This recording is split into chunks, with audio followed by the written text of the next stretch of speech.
여기가 무슨 시골 읍내 장터인 줄 아십니까? 목소리에는 단 1g의 온기도 실려 있지 않았다. 아니면 무슨 경로당 노인정인 줄 아십니까? 와서 떼쓰면 다 해결됩니까? 박옥순 할머니는 숨이 턱 막혔다. 14시간을 달려온 길의 끝에서 그녀를 맞이한 것은 아들 같은 군인이 아니라 얼음으로 빚은 칼날이었다. 모든 것은 이틀 전 대한민국 최남단 전라남도 해남의 땅끝 마을에서 시작되었다. 까맣게 타들어간 옥순의 낡은 부엌 달력에는 손자 이지훈 일병의 편지가 도착한 날이 붉은 동그라미로 표시되어 있었다. 편지는 싹싹했다. 부대는 좋고 밥도 맛있고 선임들도 잘해준다고 했다. 하지만 옥수는 편지지 마지막 줄 유독 꾹꾹 눌러 쓴 "저는 정말 괜찮습니다라는 문장에서 죽음의 냄새를 맡았다.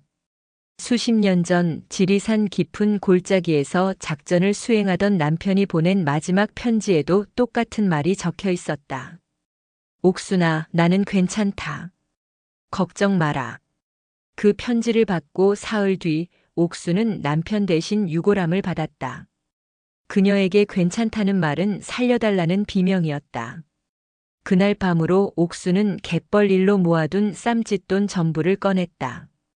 그리고 다음 날 아직 동이 트기도 전인 새벽 3시 그녀는 낡은 검은색 가방 하나를 들고 집을 나섰다.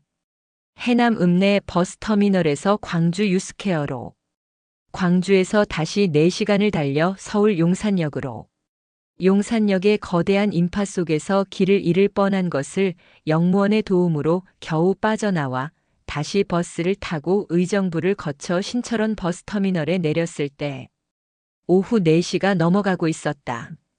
7월의 철원 분지는 거대한 가마솥이었다. 해남의 끈적한 바닷바람과는 질이 다른 살을 태우는 건조한 열기가 옥순을 덮쳤다. 아스팔트에서 피어오르는 아지랑이가 그녀의 낡은 검은 고무신을 녹여버릴 것만 같았다. 할매, 거까지는 택시 못 들어가. 민통선 앞까지만 모셔다 드릴게.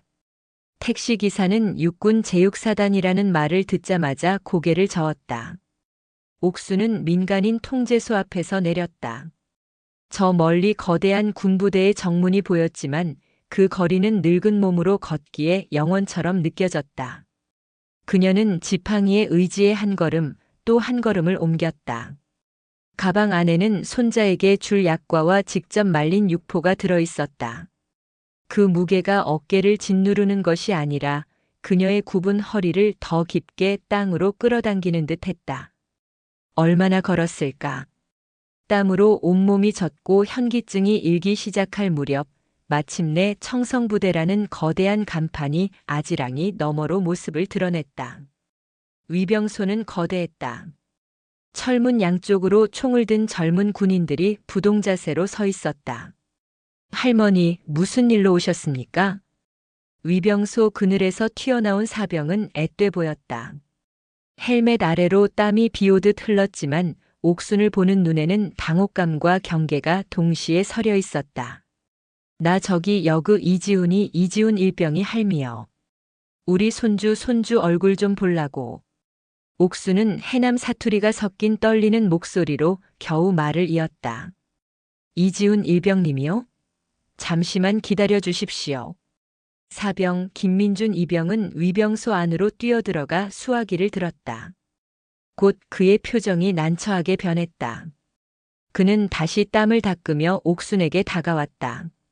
저 할머니, 이지훈 일병님 면회 명단에 오늘 성함이 없으신데요. 혹시 3일 전에 미리 신청하셨습니까? 신청? 그게 무엇이요? 나는 그냥 편지 보고 우리 손주 아픈가 싶어서 저기 해남 땅끝에서 새벽차 타고 왔는디. 할머니 규정상 사전 신청 없이는 면회가 절대 불가능합니다. 여기는 최전방이라 절차가 엄격해서요. 김민준 이병은 진심으로 미안해했다. 그의 눈에는 자신의 할머니가 겹쳐 보였다. 어떡하죠, 날도 이렇게 더운데. 제발 총각. 나 늙은이가 이까지 왔는디 얼굴만이라도 딱 5분만이라도 보게 해주면 안 될까? 응. 옥순이 김이병의 팔을 붙잡고 애원했다. 그녀의 눈에 눈물이 그렁그렁 맺혔다. 김이병이 어쩔 줄 몰라 하며 다시 행정반에 전화를 걸어보려던 순간이었다. 위병소 안쪽 건물에서 누군가 성큼성큼 걸어 나왔다. 먼지 하나 없이 완벽하게 다려진 전투복. 목덜미를 꼿꼿이 세운 자세. 번쩍이는 전투화가 마치 자로 잰 듯한 보폭으로 다가왔다. 육군 제6사단 수색대대 소속 한승우 중이었다. 육군 사관학교를 수석으로 졸업하고 가장 험하다는 최전방 수색대대에 자원한 엘리트. 그는 다음 주에 있을 군단장 순시 준비로 일주일째 밤을 새우고 있었다. 그의 신경은 활시위처럼 팽팽하게 당겨져 있었고 규정은 그의 종교였다. 그는 위병소 앞에서 벌어지는 작은 소란을 목격했다. 땀에 전 낡은 저고리를 입고 흙먼지가 묻은 고무신을 신은 채 자신의 부대원에게 매달리고 있는 노인. 그것은 한승우 중위가 가장 혐오하는 비효율과 무질서의 상징이었다. 김이병. 근무 태도 불량한가. 차가운 목소리에 김이병이 화들짝 놀라며 경례를 붙였다. 충성. 아닙니다. 저 이 할머님께서. 설명은 필요 없다. 한승우 중위는 옥순을 위아래로 훑어보았다. 그의 눈빛에는 인간적인 연민 대신 오염물질을 확인하는 듯한 냉정함만 가득했다. 어르신. 여기는 민간인 구역이 아닙니다. 대한민국 최전방입니다. 아이고 장교님 내가 우리 손주. 성함이 어떻게 되십니까? 박옥순이요. 우리 손주는 이지훈 일병. 면회 명단에 없으시더군요. 한승우는 김이병의 보고서를 낚아채며 말했다. 규정상 면회는 불가능합니다. 돌아가십시오. 그것은 통보였다. 옥수는 억장이 무너졌다. 14시간을 달려온 길이 손주가 아플지도 모른다는 그 절박한 마음이 규정이라는 단어 하나에 산산조각 났다. 장교님 제발 나 해남 땅끝에서 왔어. 오늘 못 보면 내가 여기서 죽어. 우리 손주 얼굴만. 옥수는 자기도 모르게 한승우 중위의 군복 자락을 붙잡으려 했다. 손대지 마십시오. 한승우가 날카롭게 소리치며 뒤로 물러섰다. 그는 마치 더러운 것이 닿기라도 한 듯 자신의 군복 소매를 신경질적으로 털어냈다. 그 작은 동작 하나가 옥순의 가슴에 비수처럼 꽂혔다. 김이병은 입 다물어. 상급자가 민원인 응대 중이다. 한승우는 다시 옥순을 정면으로 바라보았다. 그의 눈은 조금 전보다 더욱 차갑게 빛났다. 어르신. 마지막으로 경고합니다. 여기는 규율과 법규로 유지되는 조직입니다. 어르신 한 분 봐주기 시작하면 이 최전방 철책은 무너지는 겁니다. 그 정 때문에 나라가 위태로워진다는 생각은 안 해보셨습니까? 그는 옥순의 굽은 허리와 남루한 행색을 노골적으로 훑어보며 말을 이었다. 여기가 무슨 시골 읍내 장터인 줄 아십니까? 그의 목소리가 위병소에 울렸다. 아니면 무슨 경로당 노인정인 줄 아십니까? 와서 떼쓰면 다 해결됩니까? 옥순의 얼굴이 하얗게 굳었다. 한승우 중위는 거기서 멈추지 않았다. 그는 옥순에게 한 걸음 다가왔다. 그는 옥순의 귓가에 대고 말하는 것처럼 목소리를 낮췄지만 그 내용은 위병소 전체에 울릴 만큼 잔인했다. 솔직히 말씀드리죠. 그의 시선이 옥순의 머리부터 발끝까지를 훑었다. 땀에 절어 축축하게 달라붙은 낡은 저고리, 흙먼지가 그대로 앉은 검은색 고무신, 깊게 팬주름 사이로 흐르는 땀과 눈물이 뒤엉킨 얼굴. 꼴이 이게 뭡니까? 김민준 이병이 숨을 들이켰다. 땀 냄새, 흙 냄새. 어르신 같은 분이 정문에 떡하니 서 계시면 주말마다 면회 오는 다른 학부모님들, 지나가는 외부 손님들이 우리 육사단을 뭐라고 생각하겠습니까? 우리 부대 격 떨어지게 하지 마시고 어서 돌아가십시오. 격. 그 한 글자가 옥순의 머릿속을 망치처럼 울렸다. 부대 이미지. 옥순의 입술이 파르르 떨렸다. 그녀는 자신의 모습을 내려다보았다. 갯벌에서 긁히고 소금물에 절어 마디마디가 뒤틀린 손. 해남의 땡볕 아래 평생을 일해 거북이 등껍질처럼 갈라진 손등. 읍내장에서 10,000원을 주고 산 오늘을 위해 아껴 입은 무명 저고리. 이 모든 것이 부대의 격을 떨어뜨리는 보기 흉한 것이란 말인가. 내가 내 꼴이 보기 흉해서 말귀를 못 알아들으십니까?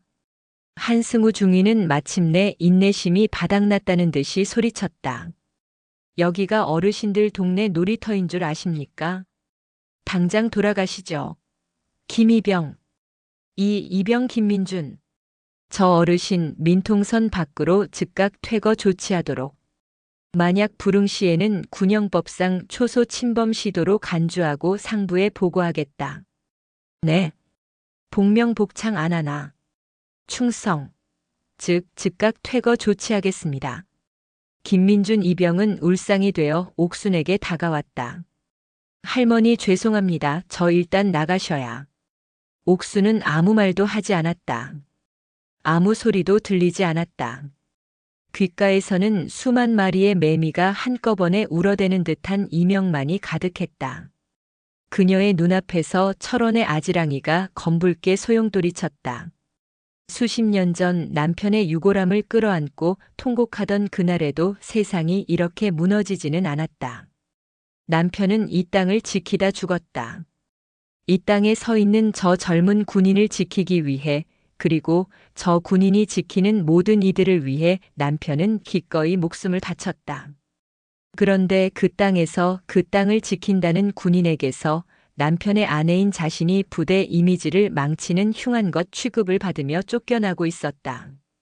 옥순의 눈에서 눈물이 뚝뚝 떨어졌다. 그것은 슬픔의 눈물이 아니었다. 그것은 억울함과 분노가 뒤섞인 펄펄 끓는 쇳물 같은 눈물이었다. 옥수는 천천히, 아주 천천히 고개를 들었다. 그녀의 눈빛이 변해 있었다. 조금 전까지 애원과 절박함으로 흐려져 있던 눈동자가 마치 수백 년 묵은 바위처럼 단단하고 차갑게 빛나기 시작했다. 그녀는 더 이상 김이병을 보지 않았다. 그녀는 자신에게 퇴거 조치를 명령하고 돌아서려던 한승우 중위의 등을 꼿꼿이 노려보았다. 장교님. 방금 전까지 떨리던 목소리라고는 믿을 수 없는 낮고 힘있는 목소리가 옥순의 입에서 흘러나왔다. 한승우 중위가 의아하다는 듯 멈칫하며 돌아봤다. 옥순은 자신의 낡은 검은 가방으로 손을 가져갔다. 손은 더 이상 떨리지 않았다. 김이병은 옥순이 차비라도 꺼내며 마지막으로 사정하려는 줄 알았다. 하지만 옥순은 가방 안쪽 깊숙한 곳, 닳고 다른 비단 주머니 속에서 손수건에 곱게 쌓인 무언가를 꺼냈다. 그것은 그녀의 초라한 행색과는 전혀 어울리지 않는 반짝이는 최신형 스마트폰이었다. 한승우 중위의 눈썹이 살짝 치켜 올라갔다. 저런 노인이 가지기엔 과한 물건이었다. 옥수는 익숙한 손놀림으로 화면을 켰다. 그리고 단축번호 1번을 길게 눌렀다. 단축번호 1번을 누른 박옥순 할머니의 엄지손가락은 미동도 없었다. 신호음은 단 2번 울렸다. 예, 어머님. 전화기 너머에서 굵고 낮은 그러나 강한 힘이 느껴지는 목소리가 흘러나왔다. 한승우 중위는 헛웃음을 참지 못했다. 어머님. 그는 옥순 할머니가 자식에게 전화해 유치한 하소연이라도 하려는 줄 알았다. 그의 입꼬리가 경멸감으로 비틀렸다. 어르신, 지금 아드님한테 이르시는 겁니까? 군대는 그런 거 안 통합니다. 아드님이 뭐 장군이라도 되십니까? 그는 곁에 서 있던 김민준 이병을 쳐다보며 비웃었다. 김이병은 차마 고개를 들지 못했다. 옥수는 한승우 중위를 무시했다. 그녀의 눈은 여전히 그를 향해 있었지만 그녀의 목소리는 오직 수화기 너머의 한 사람에게만 향했다. 나다 성이라. 그녀의 목소리는 갈라졌지만 톤은 차분했다. 내가 지금 철원 육사단 정문에 와 있다. 전화기 너머의 남자가 놀란 듯 숨을 들이마시는 소리가 희미하게 들렸다. 어머님, 그곳에는 어쩐 일로 기별이라도 주시지 그러셨습니까? 우리 손주 지훈이 보러 왔지. 옥수는 시선을 한승우 중위에게 고정한 채 그가 했던 말을 그대로 의조렸다. 그런데 어떤 젊은 장교가 내 옷차림이 부대격을 떨어뜨린다고 하는구나. 땀 냄새, 흙 냄새 난다고 꼴이 이게 뭐냐고. 여기는 경로당이 아니니 당장 꺼지라고 하는구나. 한승우 중위는 어이가 없었다. 저 노파가 지금 자신의 말을 그대로 옮기고 있었다. 그는 팔짱을 끼며 이 우스꽝스러운 연극이 언제 끝나나 지켜보았다. 전화기 너머에서 1초, 2초, 3초간의 침묵이 흘렀다. 그 침묵은 폭풍 전의 고요함처럼 무겁고 살벌했다. 이윽고 수화기 너머의 목소리가 아까의 그 따뜻한 박성일이 아니었다. 누굽니까? 목소리는 쇠를 긁는 것처럼 차갑고 낮아져 있었다. 어느 부대 어떤 새끼가. 성일아. 화내지 마라. 내가 그냥. 어머님. 정확히 말씀해 주십시오. 어느 부대 어떤 놈입니까? 한승우 중위는 더 이상 참을 수 없었다. 그는 옥순의 스마트폰을 빼앗을 듯이 소리쳤다. 어르신. 지금 공무집행 방해하시는 겁니다. 당장 전화 끊고 돌아가시지 않으면. 옥수는 그를 무시하고 전화기에 대고 마지막 말을 이었다. 육사단 수색대대라더구나. 계급은 중위, 이름은 한승우라고 한다. 그 순간 전화기 너머에서 쿵 하는 소리와 함께 의자가 넘어지는 듯한 격한 소리가 들렸다. 어머님, 절대 그 자리에서 한 걸음도 움직이지 마십시오. 성이라 나는. 제가 지금 당장 갑니다. 그 새끼 제가 직접 조치하겠습니다. 죄송합니다, 어머님. 죄송합니다. 전화가 급하게 끊겼다. 옥수는 천천히 스마트폰을 다시 비단 주머니에 넣고 가방에 집어넣었다. 그 일련의 동작은 너무도 침착해서 방금 전의 살벌한 통화가 거짓말처럼 느껴졌다. 한승우 중위는 이 모든 것이 기가 막혔다. 당장 온다? 누가요? 설마 국방부 장관이라도 오신답니까? 그는 김민준 이병을 향해 고개를 까딱했다. 김이병 뭐하나?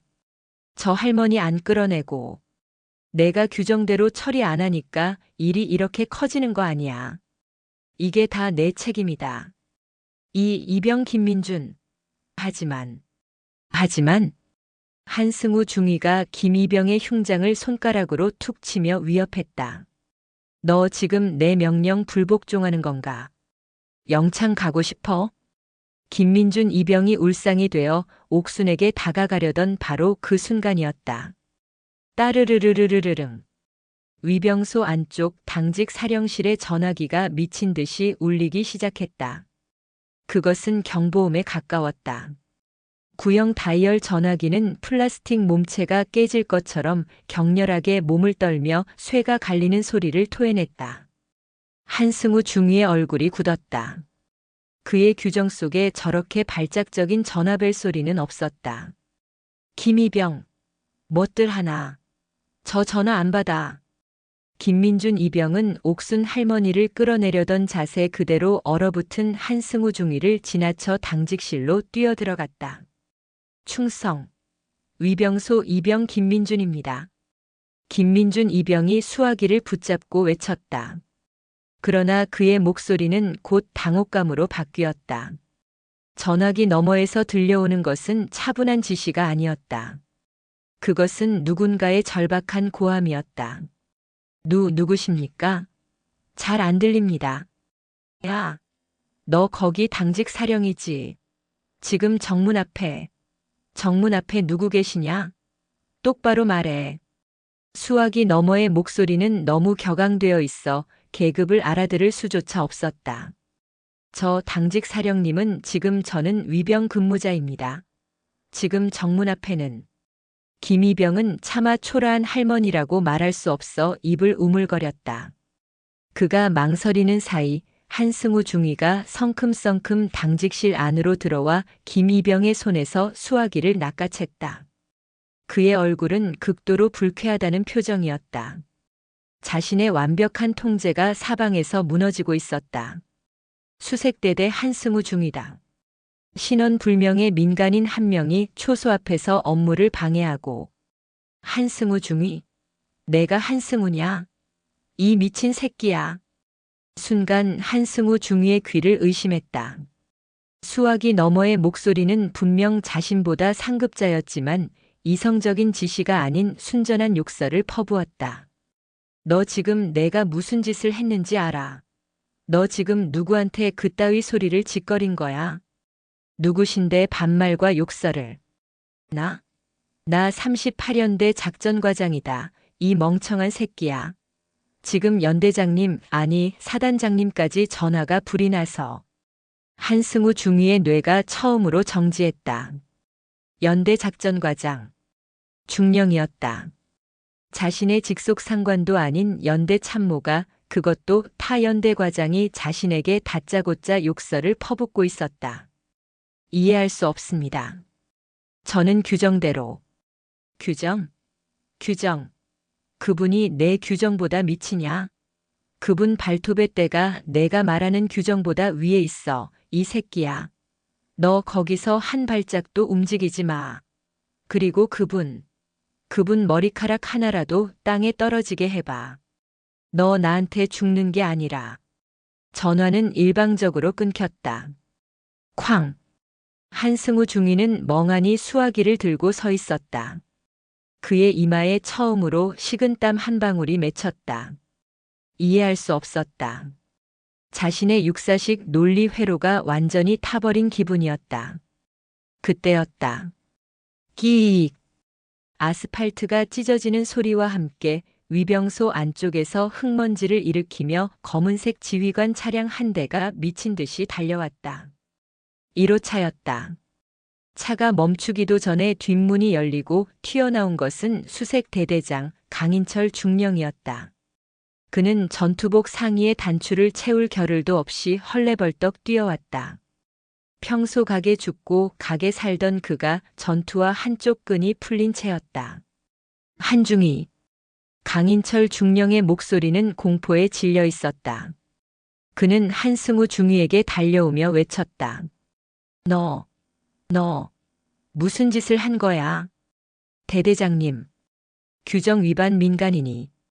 닥쳐. 철썩. 강인철 중령의 손바닥이 한승우 중위의 뺨을 후려쳤다. 위병소의 모든 공기가 그 순간 얼어붙었다. 김민준 이병은 숨 쉬는 것조차 잊었다. 한승우 중위는 불타는 뺨을 감싸 쥐지도 못한 채 그 자리에 못 박혔다. 육사 수석 졸업 이후 그 누구도 자신에게 손을 댄 적이 없었다. 대대장님, 지금 내가 감히 그분께. 강인철 중령은 말을 잇지 못했다.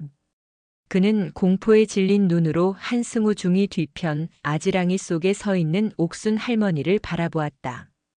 그는 옥순에게 달려가려다 감히 다가가지도 못하고 그 중간에서 무릎이라도 꿇을 것처럼 허리를 굽혔다.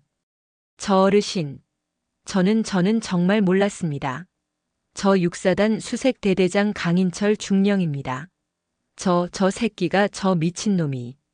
강인철 중령의 등골에는 식은땀이 폭포수처럼 흘렀다. 그의 공포는 단순히 상급자에게 찍혔다는 공포가 아니었다. 박옥순. 그 이름 석자. 그것은 이 부대, 특히 이지훈 일병이 속한 3소대와 관련된 모든 비밀을 덮고 있던 판도라의 상자였다. 이지훈 일병. 부임한 지 얼마 안 된 한승우 중위는 그를 그저 조용한 관심 병사 정도로 알았지만 강인철 중령은 알고 있었다. 이지훈이 황 병장 무리의 가혹 행위를 견디다 못해 마음의 편지를 썼다는 것을, 그리고 자신이 군단장 순시 전까지 조용히 덮으라고 소대장에게 지시했다는 것을. 그런데 그 관심병사의 할머니가 하필이면 그분이었다. 모든 것이 끝장이었다. 옥수는 아무 말도 하지 않았다. 그녀는 그저 30m쯤 떨어진 곳에서 자신에게 달려오지도 못하고 그렇다고 자신의 부하에게 가지도 못한 채 벌벌 떨고 있는 중령을 바라보고 있었다. 그녀의 눈빛은 여전히 차분했다. 마치 거대한 산이 그 산기슭에서 아웅다웅하는 다람쥐 두 마리를 내려다보는 듯 했다. 그 고요함이 강인철 중령을 더욱 미치게 만들었다. 한승우, 너 이 새끼 당장 이리 와서 무릎 꿇고 사죄드리지 못해. 한승우 중위는 움직일 수 없었다. 그의 시스템이 완전히 마비되었다. 규정 위반 민간인에게 무릎을 꿇으라는 상관의 명령. 이것은 모순이었다. 그의 세계가 무너지는 소리였다. 대대장님, 저는 이 개새끼가 아직도 정신을 못 차렸어. 강중령이 다시 한승우에게 달려들어 멱살을 잡으려던 그 순간이었다. 저 멀리 민간인 통제소 방향에서 이번에는 비교할 수 없을 만큼 거대한 굉음이 들려왔다. 우웅. 땅이 울렸다. 처음에는 한 대의 엔진 소리인 줄 알았다. 그러나 그것은 곧 2대, 3대, 4대의 소리로 불어났다. 그것은 일반 승용차의 소리가 아니었다. 육중한 디젤 엔진이 뿜어내는 도로를 압도하는 굉음이었다. 저건 김민준 이병이 민통선 방향을 바라보며 중얼거렸다. 아지랑이 너머로 검은색 점들이 보이기 시작했다. 그것은 검은색 지휘관 차량들이었다. 선두에는 헌병대 사이드카 2대가 붉은 경광등을 번쩍이며 길을 열고 있었다. 그 뒤를 따라 별판을 단 검은색 세단이 1대, 2대, 3대 꼬리를 물고 이어졌다. 마치 군단 전체가 이곳 위병소를 향해 돌진하는 것 같았다. 세상에. 강인철 중령은 한승우 중위의 멱살을 잡으려던 손을 스르르 풀었다. 그의 얼굴에서 핏기가 완전히 가셨다. 그는 저 선두 차량의 번호판을 알고 있었다. 6일. 군단장님. 강중령의 입에서 신음 같은 소리가 새어나왔다. 한승우 중위는 그제야 깨달았다. 자신이 상대한 것이 민간인이 아니었음을. 자신이 건드린 것이 규정이라는 이름의 성벽이 아니라 감히 쳐다보아서도 안 될 거대한 하늘이었음을. 차량 행렬은 속도를 줄이지 않았다. 오히려 위병소 근무자들이 위협을 느낄 정도의 속도로 정문을 향해 돌진했다. 선두의 헌병 사이드카가 위병소 앞에서 급격하게 방향을 틀어 방어벽을 만들자 끼익 하는 굉음과 함께 검은색 세단 3대가 연달아 멈춰섰다. 타이어 타는 냄새가 7월의 매캐한 열기와 뒤섞여 코를 찔렀다.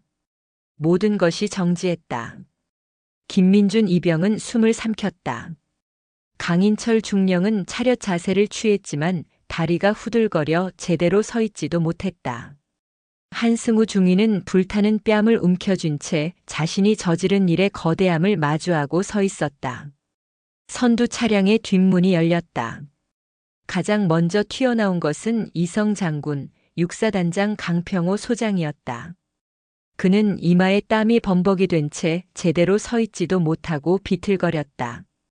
그리고 그 옆 차에서 삼성 장군, 3군 단장 윤석호 중장이 내렸다. 모든 것이 끝이었다. 위병소의 모든 소리가 죽었다.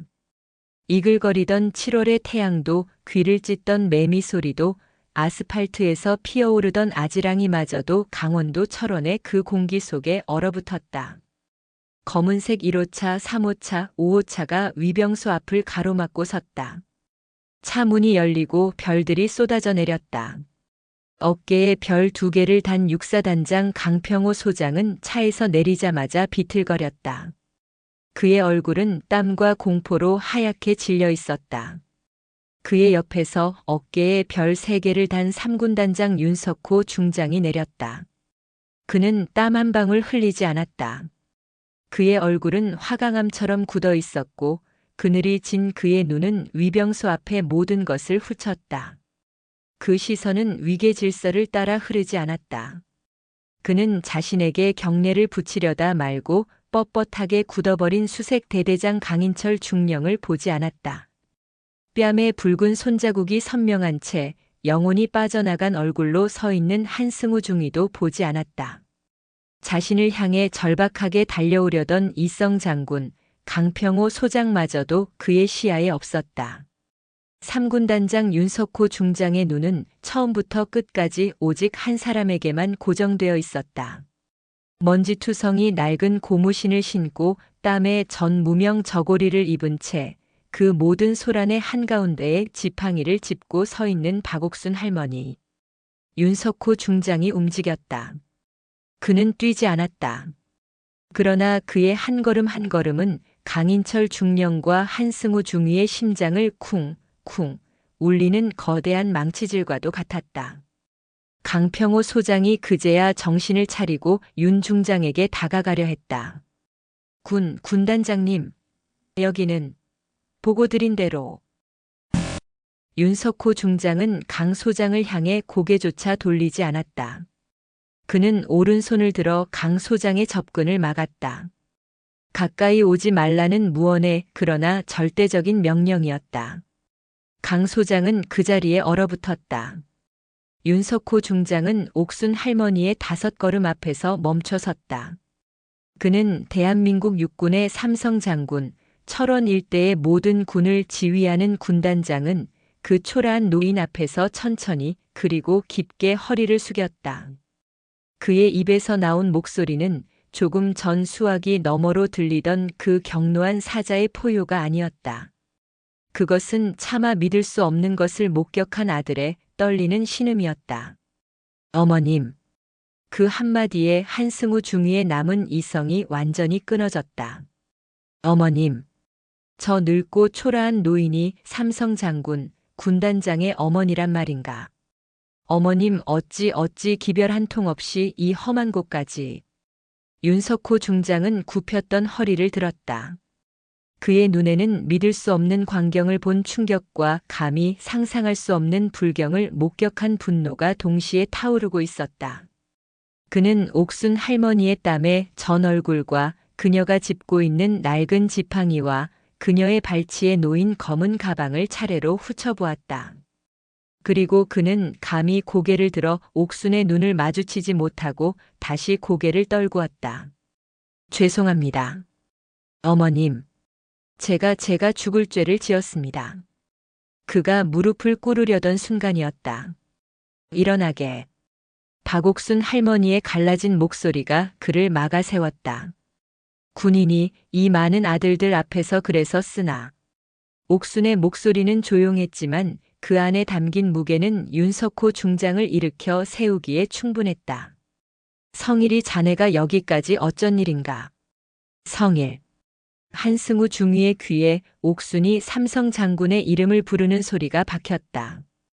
강인철 중령은 이제 숨을 쉬는 방법조차 잊어버린 듯 했다. 그의 등골에서 식은땀이 폭포처럼 흘렀다. 이지훈 일병의 할머니가 하필이면 윤석호 군단장과 이런 사이일 줄은 꿈에도 몰랐다. 윤석호 중장은 차마 대답하지 못했다. 그는 옥순이 어떻게 이곳까지 오게 되었는지 그리고 그 과정에서 무슨 일을 겪었는지 다 알고 있다는 듯 주먹을 부르르 떨었다. 그는 천천히 아주 천천히 옥순에게서 등을 돌렸다. 그리고 마침내 위병소의 다른 장교들을 바라보았다. 윤석호 중장의 얼굴에서 아들의 표정은 사라져 있었다. 그곳에는 3군단장의 얼굴만 남아 있었다. 아니, 그보다 더 무서운 자신의 모든 것을 지키지 못한 지휘관의 살기 어린 얼굴이 있었다. 그의 얼음장 같은 시선이 가장 먼저 육사단장 강평호 소장에게 향했다. 강 소장. 예. 군단장님. 여기가 자네 관할 구역인가. 죄송합니다. 강평호 소장은 고개를 들지 못했다. 사단 전체의 명운이 자신의 군 생활이 이 순간 끝장났음을 직감했다. 죄송하다는 말은 나에게 하는 것이 아닐세. 윤 중장의 시선은 강 소장을 지나쳐 그 뒤에 서 있는 수색 대대장 강인철 중령에게 향했다. 자네가 수색 대대장인가? 충, 성, 중령 강인철, 군단장님께. 됐네. 윤 중장은 그의 경례를 받지 않았다.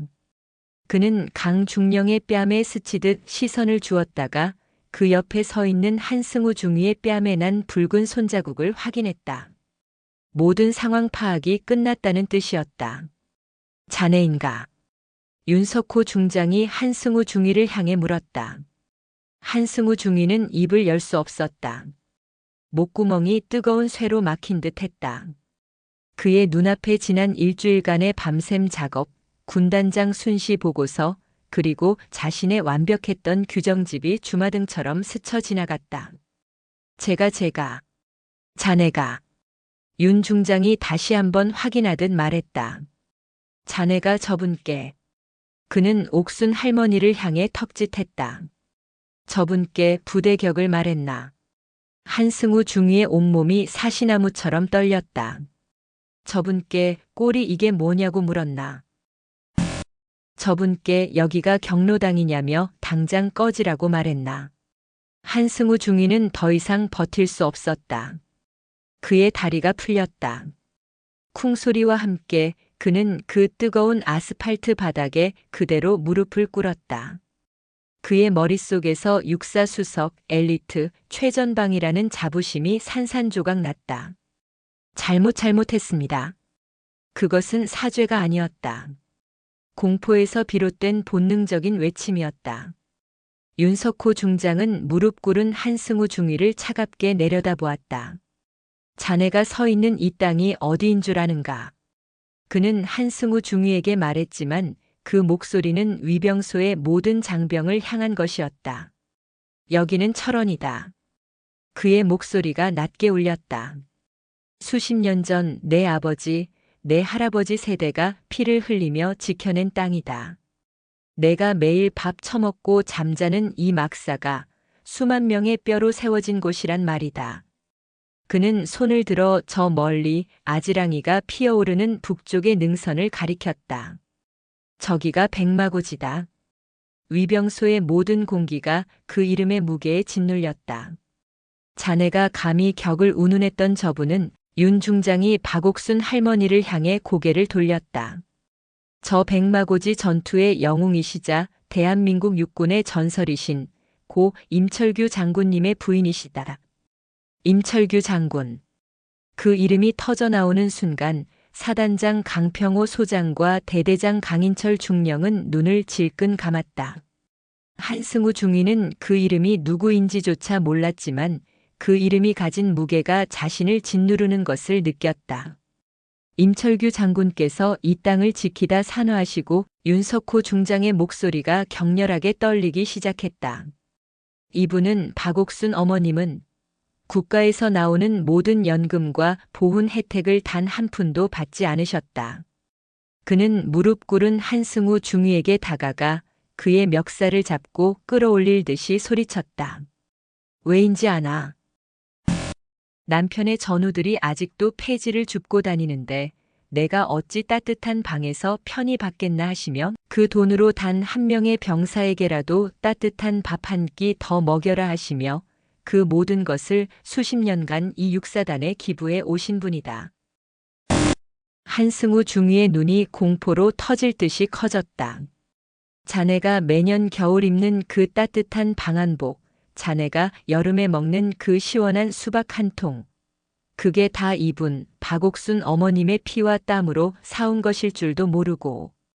윤 중장은 옥순의 낡은 검은 가방을 가리켰다. 그런 분이 평생을 해남 땅끝에서 갯벌 흙을 파시며 오늘 너에게 먹이려고 싼 약과와 육포가 든 그 가방을 들고 14시간을 달려오셨다. 윤 중장은 옥순의 낡은 검은 가방을 가리켰다. 그런 분께 내가 감히 부대격을, 꼴을, 규정을. 군단장님, 내 놈이 말하는 격이 무엇인가? 내 놈의 그 번쩍이는 전투화인가 아니면 어머님의 저 뒤틀린 손마디인가? 내 놈이 말하는 규정이 무엇인가? 저분의 숭고한 희생인가 아니면 내 놈의 그 잘난 육사 졸업장인가. 윤석호 중장의 포효는 철원 하늘을 찢을 듯 했다. 강평호 소장. 예. 군단장님. 저놈 당장 군복 벗겨. 오늘부로 보직 해임이다. 군사법원에 회부해. 감히 우리 군의 존재 이유를, 우리 군의 어머니를 능멸한 죄를 물어라. 예. 알겠습니다. 강평호 소장이 헌병을 부르려던 그 순간이었다. 됐네. 모든 것을 멈추게 하는 한마디. 박옥순 할머니였다. 그녀는 지팡이를 짚고 천천히 무릎 꿇은 한승우 중위에게 다가왔다. 윤석호 중장이 황급히 그녀를 부축하려 했지만 옥수는 손을 저어 막았다. 그녀는 한승우 중위의 바로 앞에 멈춰 섰다. 땀과 흙먼지로 범벅이 된 젊은 장교는 감히 고개를 들지 못하고 바닥만 보며 경련하듯 떨고 있었다. 옥수는 자신의 거칠고 뒤틀린 손을 들어 한승우 중위의 머리 위에 얹었다. 성이라 그만하게. 옥순이 윤석호 중장을 불렀다. 어머님 하지만 이놈이. 몰라서 그런 게야. 젊은 사람이 아직 몰라서. 옥수는 한승우 중위의 머리를 천천히 쓰다듬었다. 이 아이도 이 나라 지키는 내 아들이고 내 손주일세.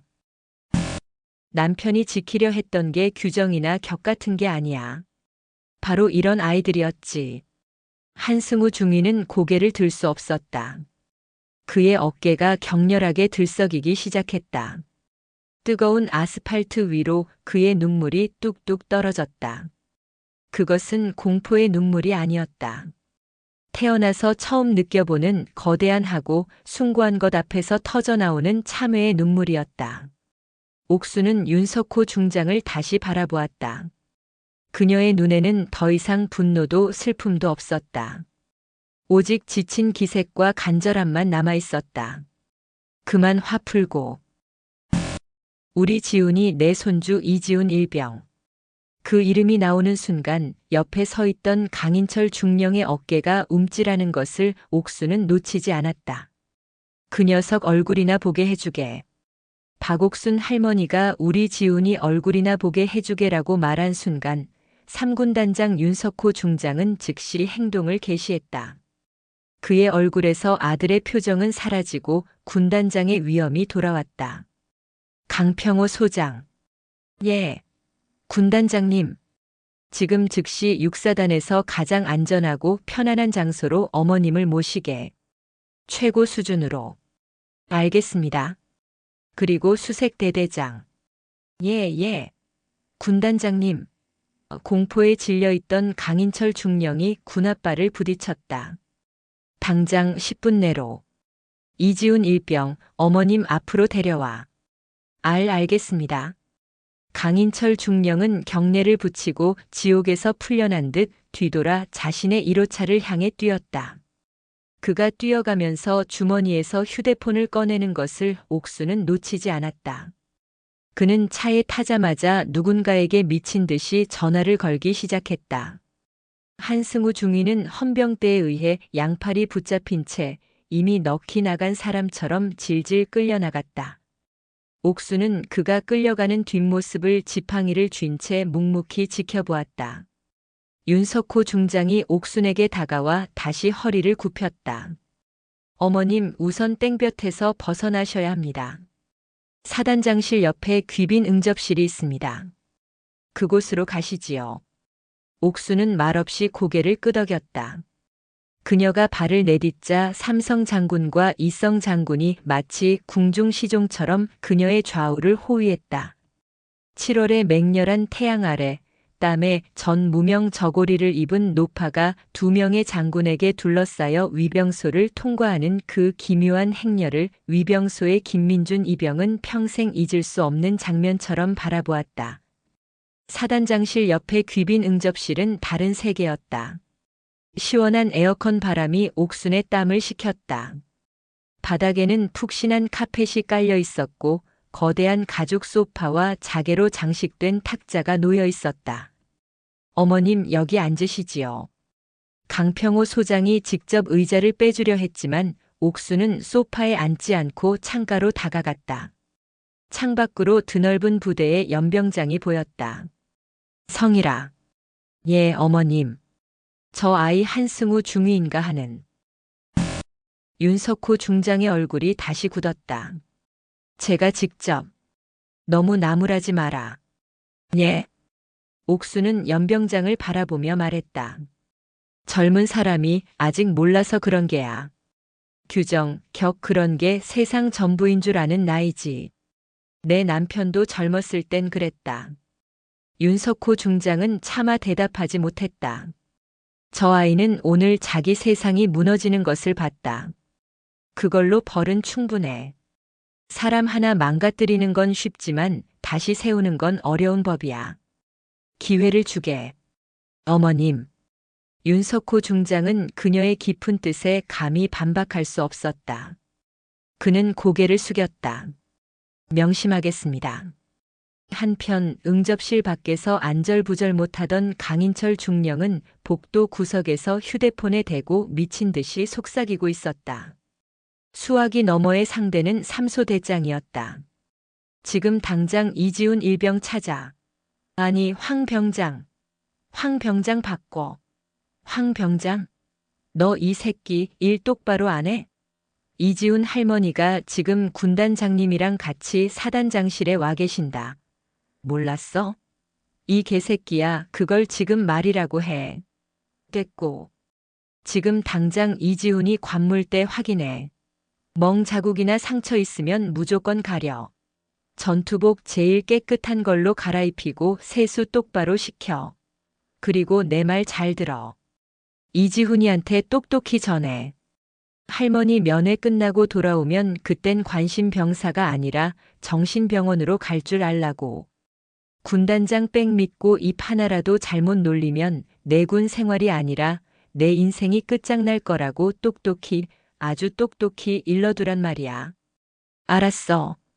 강인철 중령은 전화를 끊고 땀으로 젖은 이마를 닦았다. 제발 제발 아무 일 없어야 한다. 저 놓친 내가 그냥 면회만 하고 돌아가야 한다. 얼마 지나지 않아 응접실 문에 노크 소리가 들렸다. 들라. 강평호 소장이 말했다. 문이 열리고 강인철 중령이 거의 울상이 된 얼굴로 서 있었다. 그리고 그의 뒤에 이지훈 일병이 서 있었다. 할머니. 이지훈 일병은 문이 열리자마자 옥순을 발견하고 달려왔다. 전투복은 갓 달인 듯 깨끗했고 머리카락은 물에 젖어 있었다. 옥순은 지팡이를 쥔 채 돌아섰다. 지훈아 내 손주. 할머니. 여긴 어떻게 오셨어요? 아, 편지 때문에 아이고 할머니. 저 진짜 괜찮다니까요. 왜 이 먼 데까지 오셨어요? 이지훈은 옥순을 끌어안고 울음을 터뜨렸다. 하지만 옥순은 느꼈다. 손자의 몸이 가늘게 떨리고 있었다. 그것은 반가움의 떨림이 아니었다. 그것은 극도의 공포에 질린 짐승의 떨림이었다. 그녀는 손자의 등을 토닥이며 그의 얼굴을 살폈다. 뺨은 반쪽이 되어 있었고 웃고 있었지만 눈은 웃지 않았다. 지훈아, 얼굴이 반쪽이 됐네. 아니에요, 할머니. 군대 오면 다 빠져요. 저 밥도 잘 먹고. 그래, 그래, 내 손주. 옥수는 지훈의 손을 잡았다. 그 순간 지훈이 움찔하며 손을 빼려 했다. 옥수는 그 찰나의 반응을 놓치지 않았다. 응접실 안의 모든 장군들이 이 감동적인 재회를 흐뭇하게 혹은 초조하게 지켜보고 있었다. 옥수는 마치 지훈의 땀을 닦아주려는 듯 자연스럽게 손자의 소매를 잡았다. 날이 더워서 땀 좀 봐라. 그녀는 지훈의 왼쪽 전투복 소매를 아주 살짝 걷어 올렸다. 그리고 그녀는 보았다. 깨끗하게 씻겨 있었지만 손목 안쪽 연한 살갗 위에 선명하게 남아있는 검붉은 자국. 그것은 넘어져서 생긴 상처가 아니었다. 그것은 5개의 손가락이 완벽한 힘으로 움켜쥐었다가 남긴 끔찍한 폭력의 흔적이었다. 옥순의 호흡이 순간 멈췄다. 이지훈 일병은 사색이 되었다. 그는 공포에 질린 눈으로 할머니를 바라보다가 자기도 모르게 응접실 구석에 서 있는 강인철 중령을 힐끗 쳐다보았다. 강인철 중령은 그 시선을 받고 주먹을 꽉 쥐었다. 모든 것이 명확해졌다. 옥수는 손자의 소매를 다시 조용히 내려주었다. 그녀의 눈빛은 아까 한승우 중위를 바라보던 그 차가운 눈빛으로 돌아와 있었다. 그녀는 손자의 어깨를 감싸 안고 방 안의 최고 어른인 윤석호 중장을 바라보았다. 성이라. 예, 어머님. 이리 오니라.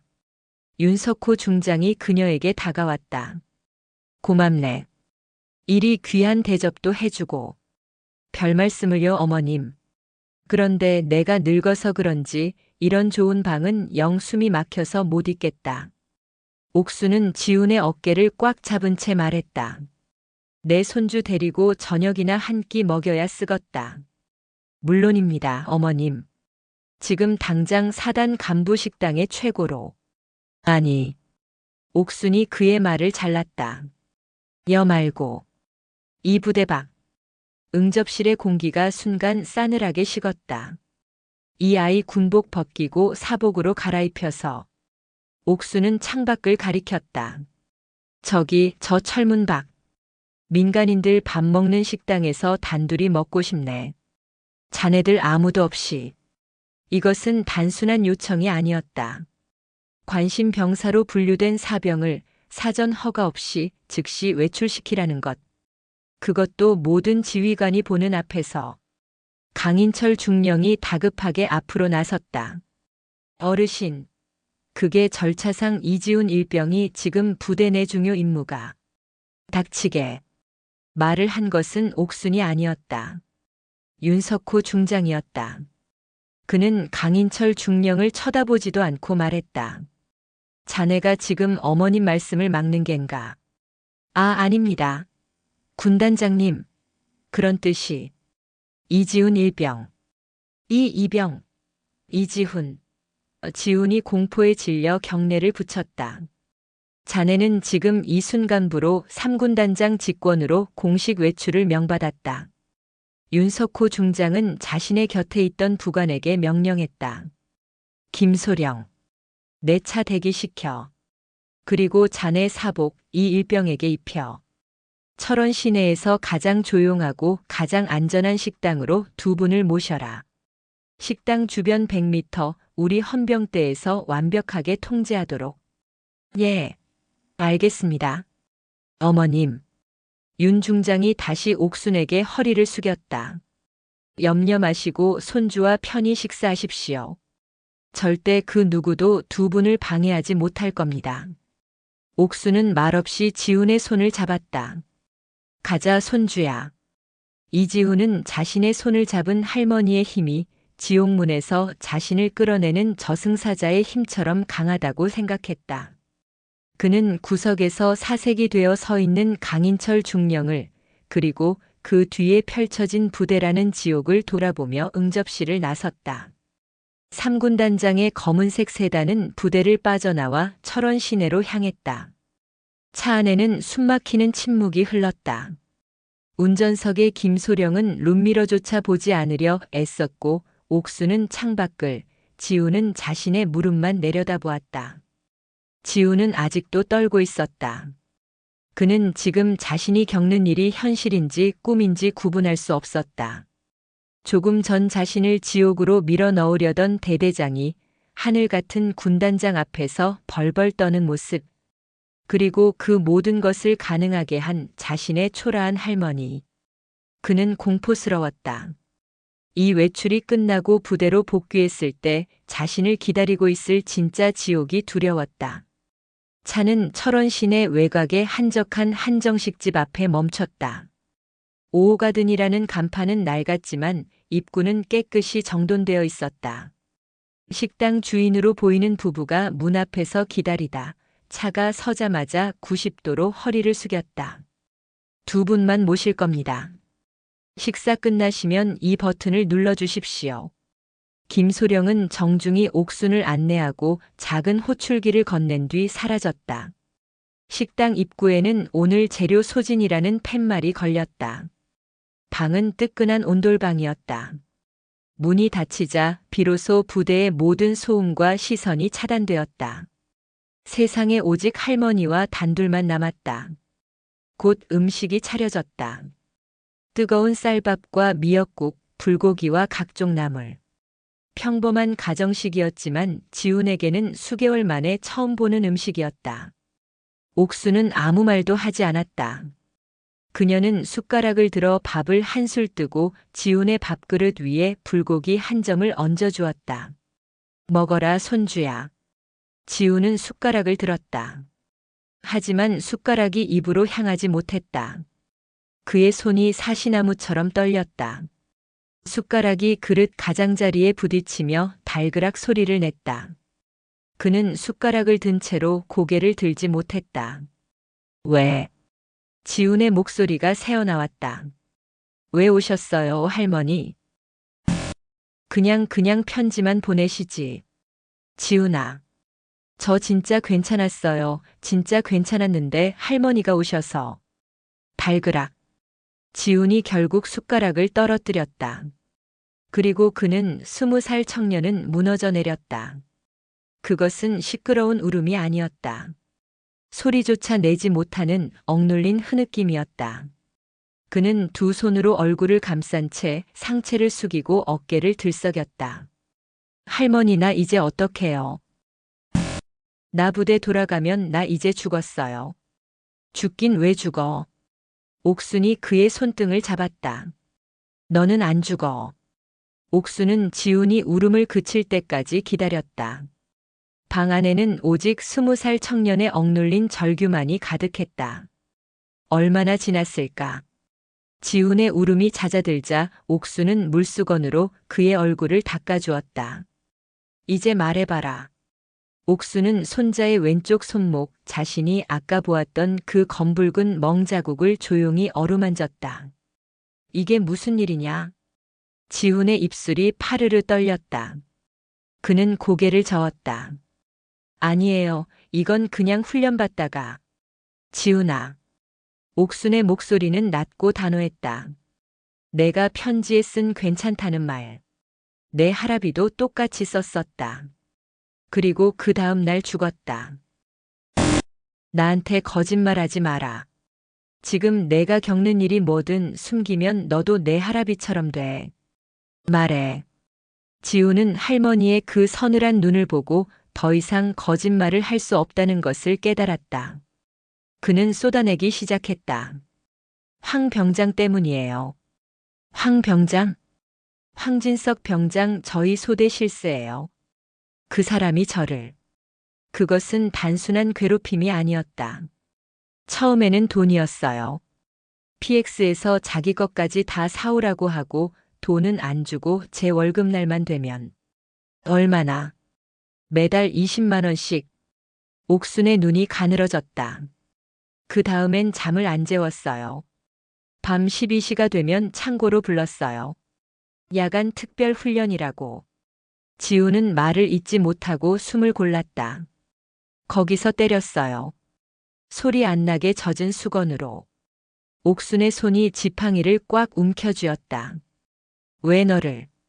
제가 아버지가 없어서 엄마도 도망가고 할머니랑 둘이 사는 거 그걸 다 아니까. 지훈의 눈에서 다시 눈물이 흘렀다. 황 병장이 그랬어요. 넌 어차피 백도 없어서 아무도 안 찾아와. 넌 내가 여기서 죽여도 아무도 몰라. 내 할망구가 알기나 하겠냐? 그래서 참았어요. 근데 지난주에 식당에서 밥이 쉬었어요. 반찬에서 냄새가 났어요. 근데 황 병장이 그걸 다 먹으라고. 제가 못 먹겠다고 하니까 제 머리를 잡고 그 짬통잔 반통에. 지훈은 차마 다음 말을 하지 못하고 구역질을 했다. 그래서 도저히 안 되겠어서 소대장님께 보고했어요. 소대장님은 좋은 분이셨어요. 대대장님께 바로 보고하겠다고 하셨어요. 그래. 옥순의 목소리에 희미한 희망이 어렸다. 근데 그날 밤에 대대장님 강인철 중령이 저를 불렀어요. 뭐라고 하더냐. 군단장님 순시가 코앞인데 사소한 일로 부대 시끄럽게 만들 거냐고 했어요. 사소한 일. 저보고 팀의 일원이 되라고 황 병장 불러서 잘 타일렀으니까 그냥 넘어가라고 했어요. 지훈의 얼굴이 절망으로 일그러졌다. 그리고 대대장님이 황 병장한테 제가 찔렀다고 다 말했어요. 옥순의 눈이 감겼다. 가장 믿었던 지휘관의 배신. 그것이 모든 것을 끝장낸 것이다. 그날 밤부터 지옥이었어요. 황 병장이 저를 창고로 끌고 가서 내가 감히 날 찔러. 대대장님이 내 편 같지? 그러면서 제 손목을. 지우는 자신의 손목을 움켜쥐었다. 사장에서 옥순이 보았던 바로 그 멍 자국이었다. 그 사람이 제 손목을 부러뜨릴 것처럼 잡고 내 할망구한테 편지 써. 잘 있다고. 괜찮다고. 안 쓰면 내가 짬통에 처박히는 게 아니라 내 할망구가 여기 와서 그 짬밥 먹게 될 줄 알아라. 그래서 썼어요. 할머니 그래서 괜찮다고 쓴 거예요. 지우는 식탁 위에 그대로 고개를 쳐박고 오열했다. 옥수는 아무 말도 하지 않았다. 그녀는 고개를 들어 식당 벽에 걸린 낡은 시계를 바라보았다. 저녁 7시. 그녀는 손자의 어깨를 토닥였다. 지훈아, 밥 먹어라. 할머니? 일단 먹어. 너는 살아야지. 옥수는 떨리는 손자의 손에 다시 숟가락을 쥐어주었다. 너는 아무 잘못 없다. 넌 내 할애비처럼 살아남은 거야. 그게 내 승리다. 지우는 울면서 밥을 입으로 가져갔다. 옥수는 그 모습을 지켜보다가 조용히 주머니에서 휴대폰을 꺼냈다. 그리고 그녀는 김소령이 준 호출기가 아닌 전화기의 단축번호 1번을 다시 길게 눌렀다. 어머님, 식사 편히 하셨습니까? 수화기 너머로 윤석호 중장의 목소리가 들려왔다. 성이라. 옥순의 목소리는 방금 전 손자를 달래던 할머니의 목소리가 아니었다. 그것은 수십 년 전 남편의 전우들을 이끌고 지리산을 헤매던 여장부의 목소리였다. 지금부터 내가 하는 말을 토시 하나 틀리지 말고 받아 적어라. 수화기 너머의 침묵은 10초간 이어졌다. 철원 한정식 집의 온돌방에서 이지훈 일병은 할머니의 손에 들린 전화기를 공포에 질린 눈으로 바라보고 있었다. 그 침묵은 분노를 사기는 소리였다. 짬통, 젖은 수건, 황진석 병장, 그리고 강인철 중령. 윤석호 군단장은 옥순의 말을 하나하나 복창했다. 그의 목소리는 더 이상 아들의 목소리가 아니었다. 그것은 적진의 좌표를 확인하는 포병 지휘관의 목소리였다. 어머님. 지훈이 절대 걱정시키지 마십시오. 그리고 무슨 일이 있어도 오늘 밤은 부대로 돌려보내지 마십시오. 성이라 하지만 이것은 군단장의 명령입니다. 윤석호 중장의 목소리는 강철 같았다. 제가 지금 청소를 시작하겠습니다. 김소령이 두 분을 군단 사령부 내의 영빈관으로 안전하게 모실 겁니다. 지훈이는 오늘부로 제99보호 관리 대상자로 지정합니다. 그 누구도 사단장이라도 제 허락 없이는 지훈이에게 접근할 수 없습니다. 전화가 끊겼다. 그날 밤 11시. 육사단 수색대대 막사는 발칵 뒤집혔다. 사단 헌병대가 아니었다. 군단 사령부 직속 군단 특별기동 헌병대 소속 검은 베레모들이 막사 전체를 급습했다. 그들은 강인철 대대장의 어설픈 저지나 사단장의 전화를 모두 무시했다. 군단장님 직권 명령이다. 문 열어. 황진석 병장은 자신의 관물대에서 잠을 자다 말고 끌려 나왔다. 그를 따르던 주동자 3명도 함께였다. 뭡니까? 이거. 황 병장이 발악했지만 헌병들은 그의 입을 틀어막고 수갑을 채웠다. 그 같은 시각 강인철 중령은 사단장실에서 차를 마시며 사태를 수습할 궁리를 하다가 자신의 사무실로 들이닥친 군단 감찰실 장교들에게 연행되었다. 모든 것이 일사천리로 끝나는 듯 보였다. 박옥순 할머니는 영빈관에서, 이지훈은 그 옆방에서 수십 년 만에 처음으로 안전한 밤을 보냈다. 하지만 다음 날 아침이 되자 모든 것이 꼬이기 시작했다. 군단 감찰실에서 공식 조사가 시작되었다. 그러나 강인철 중령과 황진석 병장은 완벽하게 준비되어 있었다. 억울합니다. 황진석 병장은 눈물까지 흘리며 호소했다. 이지훈 일병은 자대 배치 첫날부터 부대 적응에 심각한 문제를 보인 특급 관심 병사였습니다. 제가 상병 분대장으로서 어떻게든 끌고 가보려고 형처럼 대한 것이 전부입니다. 돈은? 감찰관이 물었다. 돈이요? 오히려 제가 빌려줬습니다.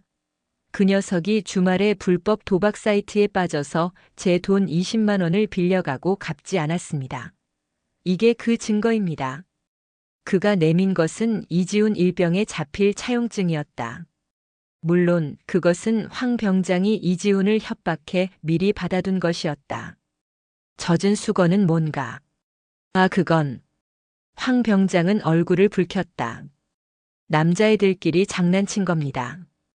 이지훈이 씻기 싫어하길래 저희끼리 물 적셔서 장난치다가 그걸 그렇게 말할 줄은. 짬통에 머리를 박게 했다는 건. 그건 완전한 거짓말입니다. 황 병장이 펄쩍 뛰었다. 그날 밥이 살짝 설익은 건 맞습니다. 근데 이지훈이 갑자기 식판을 엎으면서 이딴 썩은 밥을 사람 먹으라고 주냐.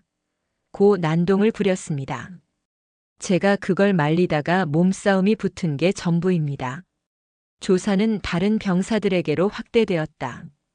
하지만 3소대 병사들은 이미 강인철 중령과 황 병장에 의해 완벽하게 입이 맞춰진 상태였다.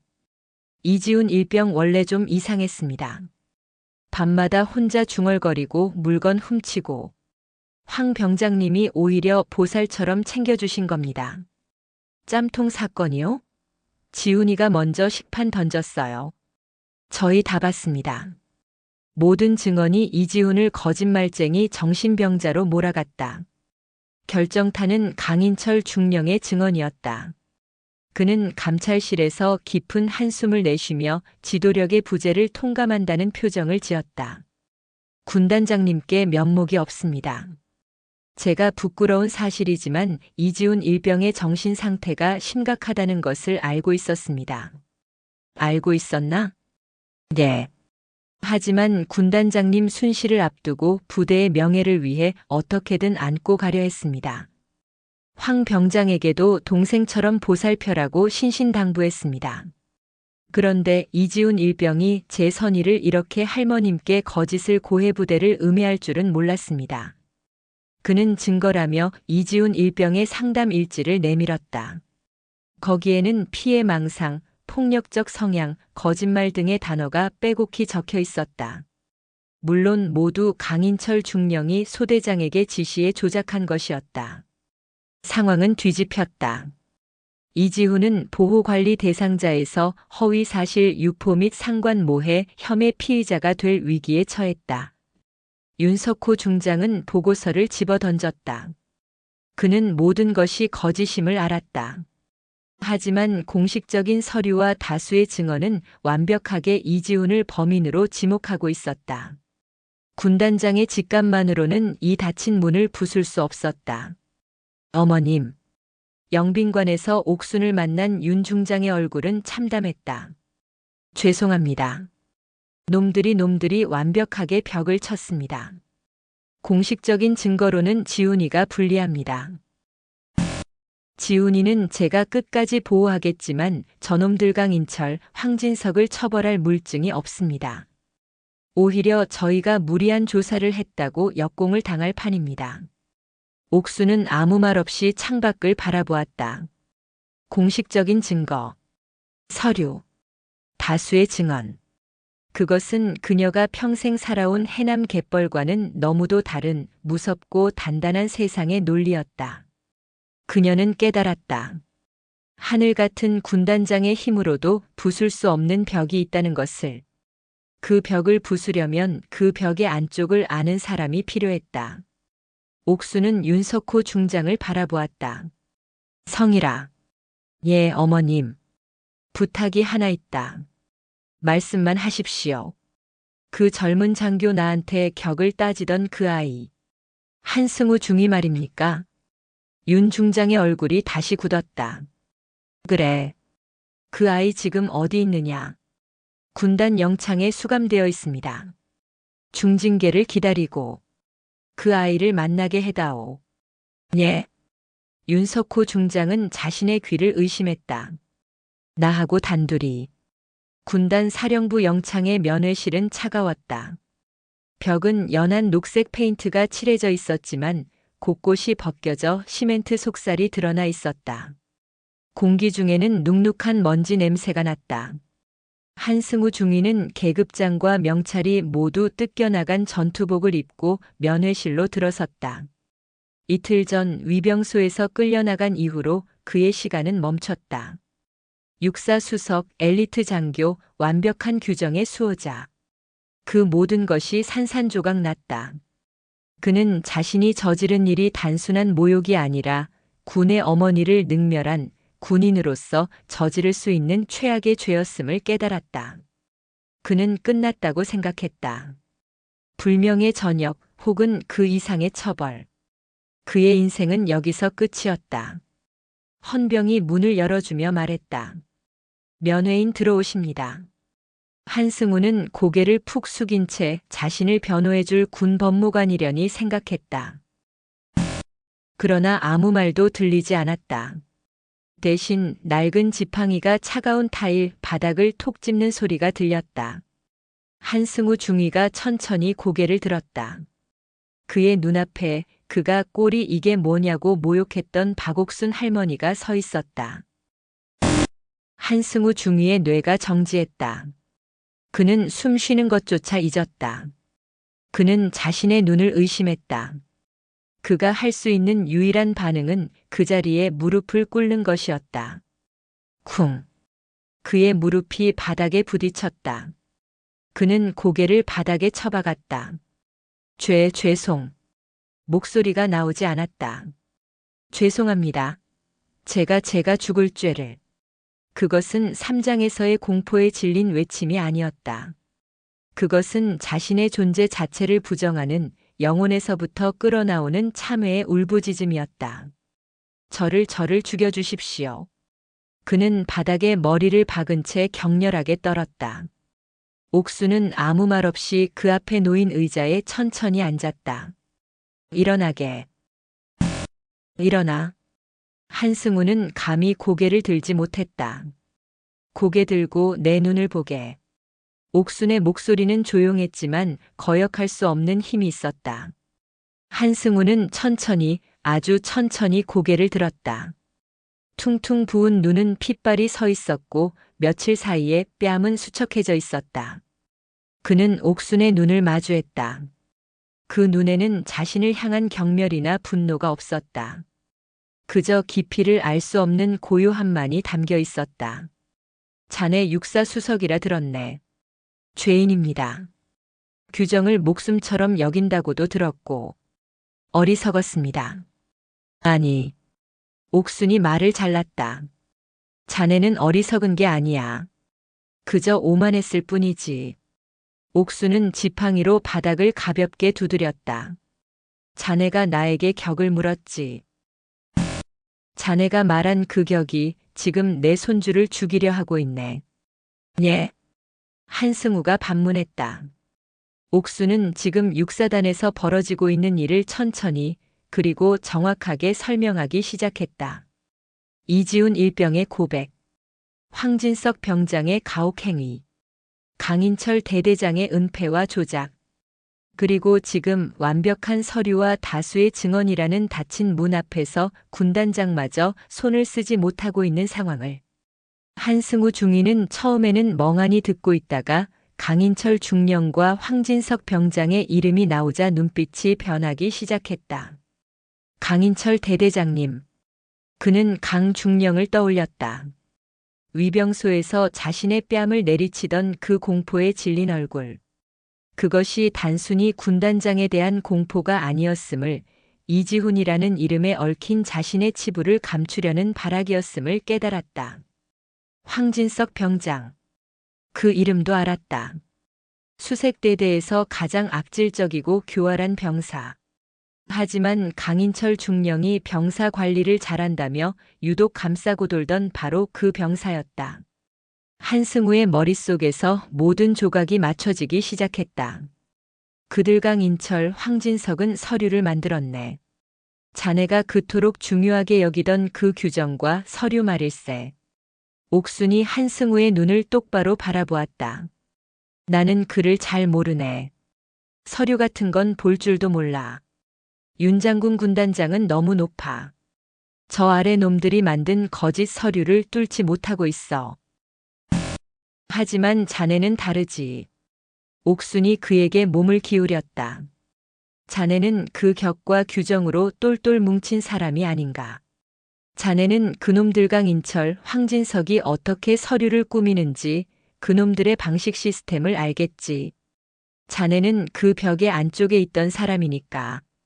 한승우 중위의 호흡이 가빠지기 시작했다. 그는 옥순이 자신에게 무슨 말을 하려는지 깨달았다. 나는 자네를 벌하러 온 게 아니야. 자네에게 속죄할 기회를 주러 왔네. 한승우 중위의 눈이 커졌다. 어머님, 자네의 그 잘난 머리로 자네가 목숨처럼 여기던 그 시스템의 허점을 찾아내게.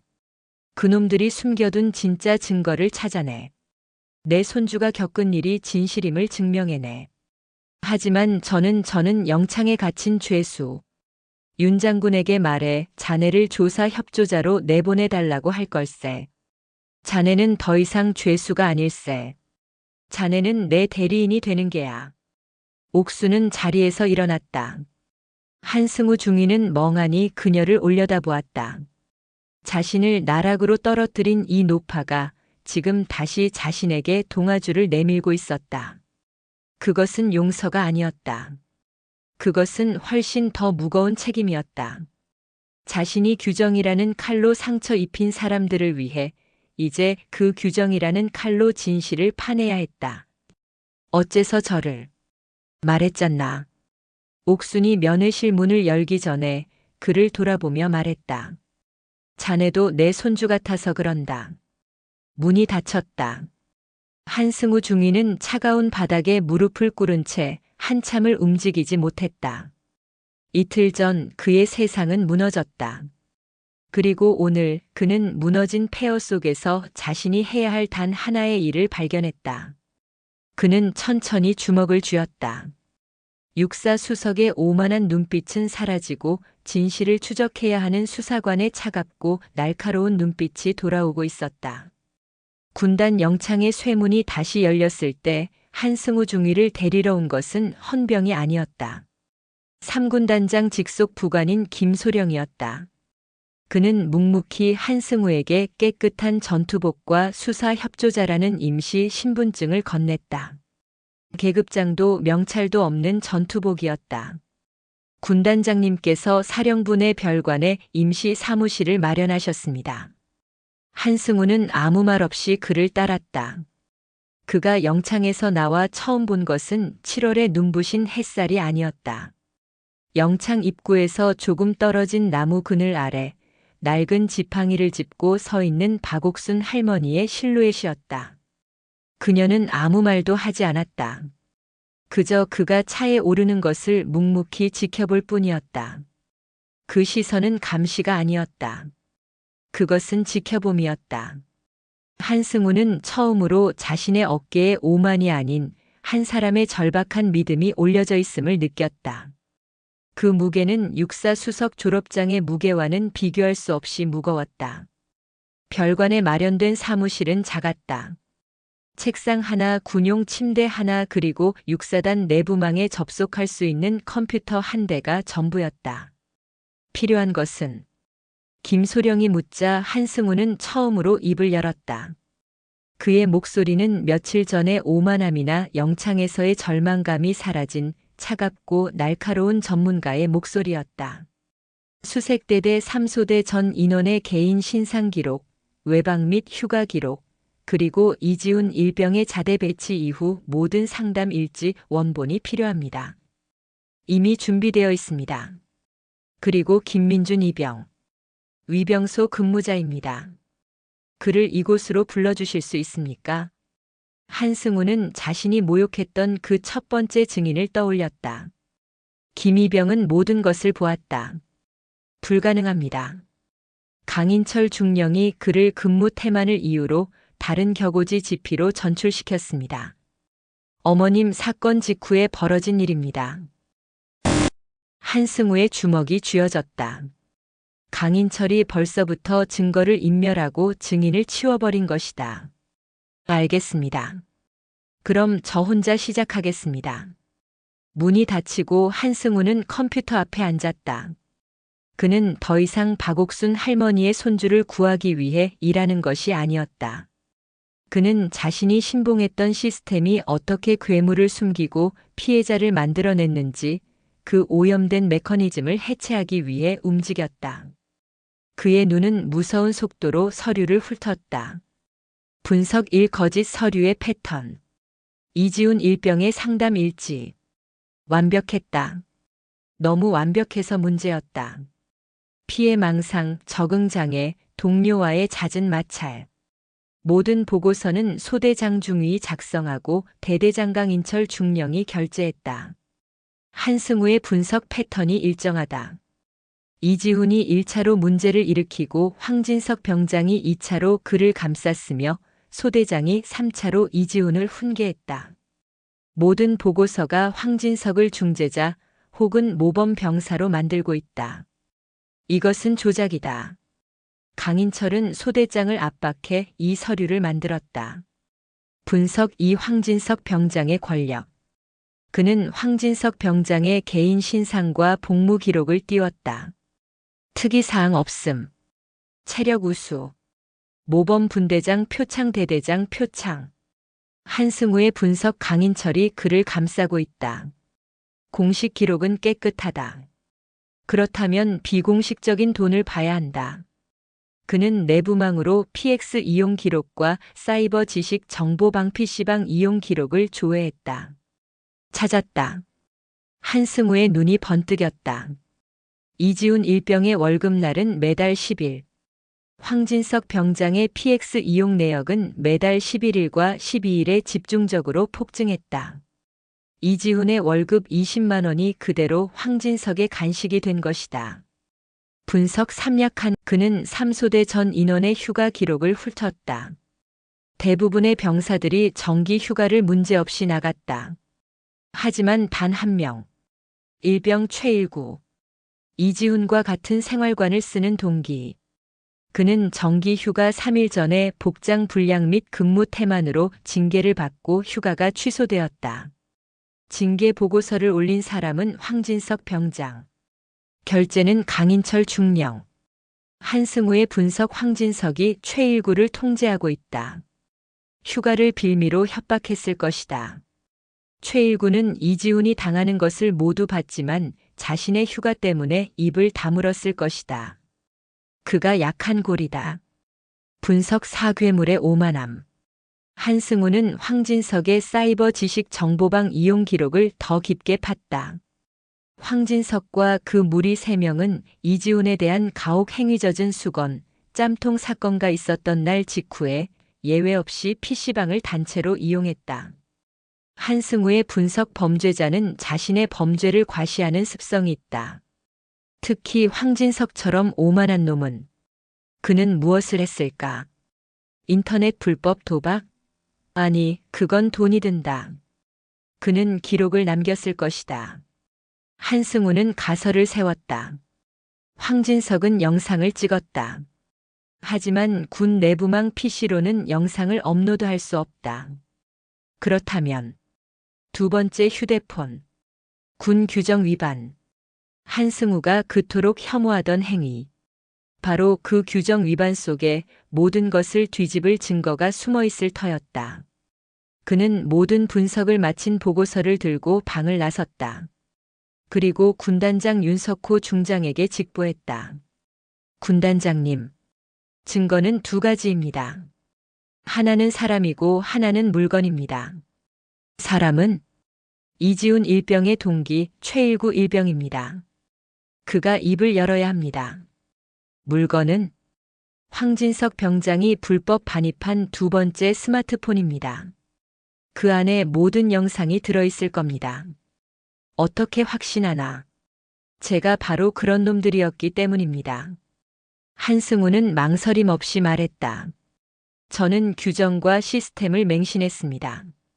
황진석은 자신의 폭력이 곧 그 부대의 시스템이라고 맹신하고 있습니다. 오만한 놈은 반드시 흔적을 남깁니다. 윤석호 중장은 한승우의 눈을 지켜보았다. 그 눈에는 더 이상 오만이 없었다. 오직 확신과 지독한 자기 혐오에서 비롯된 집념만이 남아 있었다. 좋다. 윤 중장이 결단했다. 사람은 내가 부르고 물건은 자네가 찾게. 작전은 두 갈래로 나뉘어 진행되었다. 하나는 사람을 움직이는 일이었고 다른 하나는 물건을 확보하는 일이었다. 작전 1 약한 고리. 다음 날 오후 3소대 일병 최일구에게 군단 의무대 긴급 치과 진료 명령이 떨어졌다. 강인철 중령은 의심했지만 군단 의무대의 명령을 대대장 따위가 막을 수는 없었다. 최일구는 공포에 질린 채 의무대 버스에 올랐다. 그는 자신이 이지훈과 한패로 몰려 끌려가는 것이라 생각했다. 군단 의엠대 치과 진료실. 그곳에는 치과 군의관 대신 전투복에서 사복으로 갈아입은 한승우 중위가 앉아 있었다. 한중위님? 최일구는 사색이 되었다. 한승우 중위는 수색대대에서 가장 무서운 규정에 미친 장교였다. 앉아라, 최일병. 한승우는 서류나 규정집 대신 따뜻한 캔커피 2개를 책상 위에 올려놓았다. 겁먹지 마라. 나는 너를 징계하러 온 게 아니다. 한승우는 자신의 이야기를 먼저 했다. 자신이 위병소에서 무슨 짓을 했는지, 그리고 그 대가로 모든 것을 잃었는지. 나는 괴물을 보지 못했다. 내 눈앞의 규정집이 더 중요했으니까. 너는 어땠나? 저는 황진석이 두려웠겠지. 너의 휴가가 잘릴까봐. 최일구의 눈이 커졌다. 나는 지훈이 할머니께 씻을 수 없는 죄를 지었다. 너는 지훈이에게 죄를 지었고. 이제 속죄할 시간이다. 한승우는 녹음기를 꺼내지 않았다. 그는 최일구를 압박하지 않았다. 그저 기다렸다. 최일구는 떨리는 손으로 캔커피를 잡았다. 한참을 망설이던 그가 마침내 입을 열었다. 무서웠습니다. 눈물이 터져 나왔다. 지훈이가 짬통에 머리를 박던 날 저는 아무것도 못했습니다. 황 병장이 제 휴가증을 찢으면서 너도 저렇게 되고 싶냐고 했습니다. 영상 말이 맞나? 네. 최일구가 고개를 끄덕였다. 두 번째 폰이 있습니다. 황 병장 관물대 제일 아래 칸 파란색 단백질 보충제 통 안에 숨겨뒀습니다. 비밀번호는 자기 생일입니다. 0816. 최일구는 모든 것을 털어놓았다. 작전 2 폭탄 제거. 같은 시각 3군단장 윤석호 중장은 육사단장 강평호 소장을 불렀다. 강 소장. 지금 당장 육사단 전 부대에 비상소집 훈련을 발령하게. 예. 군단장님 지금은 불만 있나? 아닙니다. 즉시 발령하겠습니다. 오후 3시. 육사단 전역에 비상 사이렌이 울렸다. 전 병력. 즉시 연병장으로 완전 군장 집결. 훈련 상황. 훈련 상황. 수색대대 막사가 발칵 뒤집혔다. 황진석 병장은 욕설을 내뱉으며 관물대에서 전투복을 꺼냈다. 강인철 대대장은 사단장에게 불려가 상황을 파악하느라 정신이 없었다. 모든 병사들과 간부들이 막사를 비우고 연병장으로 뛰어나갔다. 바로 그 순간이었다. 비상 사이렌 소리에 묻혀 검은색 헬기 한 대가 수색대대 막사 뒤편 헬기장에 조용히 착륙했다. 헬기에서 내린 것은 한승우 중위와 군단 직속 헌병대 특임대 SDT 대원 2명이었다.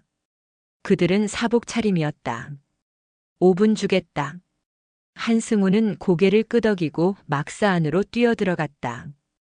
그의 심장이 미친 듯이 뛰었다. 하지만 그것은 공포가 아니었다. 속죄의 순간이었다. 그는 3소대 생활관으로 뛰어들어갔다. 황진석 명찰이 붙은 관물대. 그는 자물쇠를 부수고 문을 열었다. 맨 아래 칸 파란색 단백질 보충제 통이 보였다.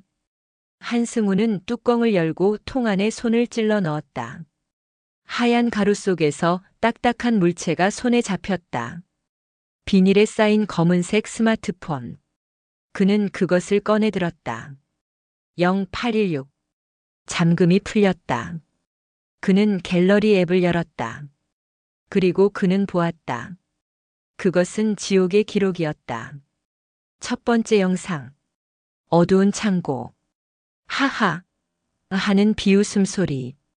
그리고 퍽퍽 하는 둔탁한 소리와 함께 들리는 젖은 수건이 살을 때리는 소리.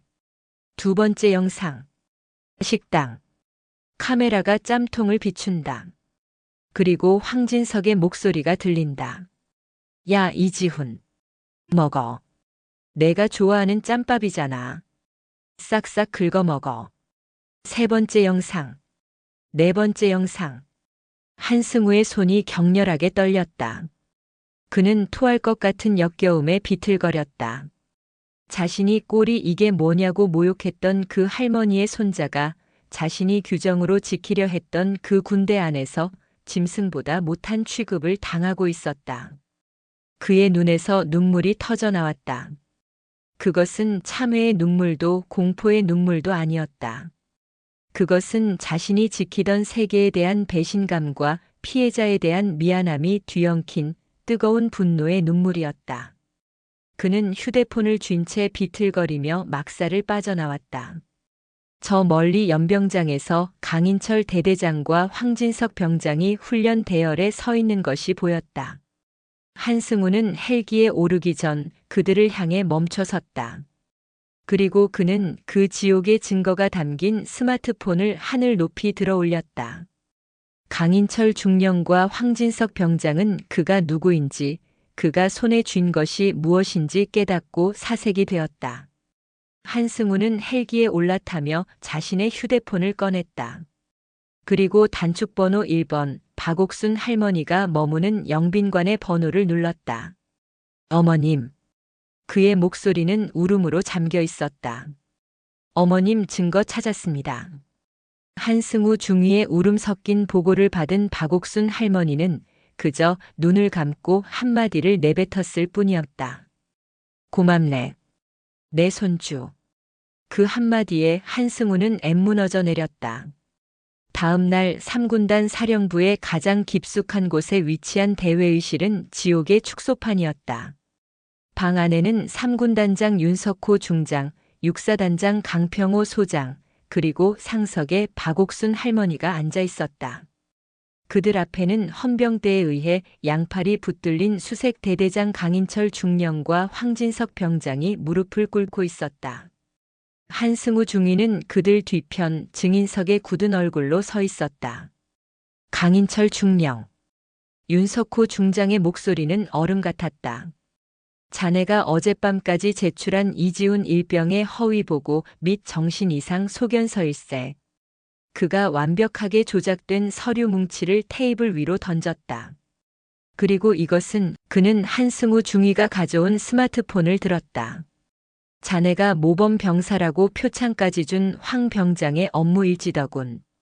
윤 중장은 회의실의 대형 스크린을 향해 리모컨을 눌렀다.